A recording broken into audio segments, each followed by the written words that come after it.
వాళ్ళు నేను వచ్చిన సమయానికే రాకపోతే కాస్త ముందో వెనకో వచ్చుండొచ్చుగా. ఛా, వీళ్ల కంట్లో పడ్డానంటే కొంప మునుగుతుంది. తప్పించుకుని వెళదామంటే వాళ్ళేమో వెళ్ళిపోవడం లేదు. ఇప్పుడేం చెయ్యాలి? మీరేం టెన్షన్ పడకండి. పరిస్థితులు చూస్తుంటే వాళ్ళు ఇప్పట్లో బయటకు వచ్చేలా కనిపించట్లేదు. వాళ్ళు బయటికి రాకముందే మీరు ఈ గల్లీ దాటేశారంటే ఇక మీరు వాళ్ళకి కనిపించరు.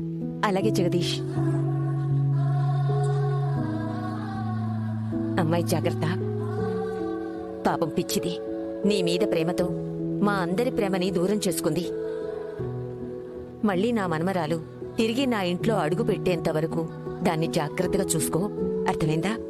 మీరేం భయపడకండి బామ్మగారు.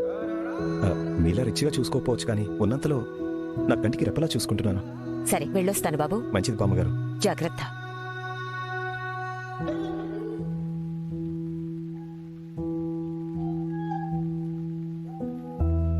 అక్క, ఇంకోసారి సీన్ గారికి కాల్ చేసి చూడు. ఆల్రెడీ చేశాను తమ్ముడు. ఫోన్ స్విచ్ ఆఫ్ వస్తుంది.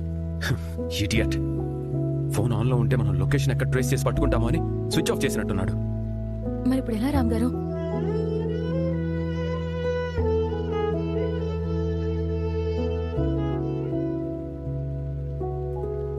దొరికింది. ఏంటి ఐడియానా? కాదు, నానమ్మ. వాడు మీరు చెప్పినట్టు చెప్పడానికి ఒప్పుకున్నాడా లేదా? ఆ సాక్షి ఇప్పుడు మాకు దొరకలేదు. రేపట్లోగా సాక్షి దొరక్కపోతే ఇక అప్పుకి శిక్ష పడాల్సిందేగా. కోర్టులో అప్పుకి శిక్ష పడితే న్యూస్ ఛానల్స్ వాళ్ళు స్క్రోలింగ్ లో, పేపర్ వాళ్ళు హెడ్లైన్స్ లో వేస్తారు, దుగ్గిరాల కుటుంబంలో లంచగొండి పోలీస్ అధికారి అని.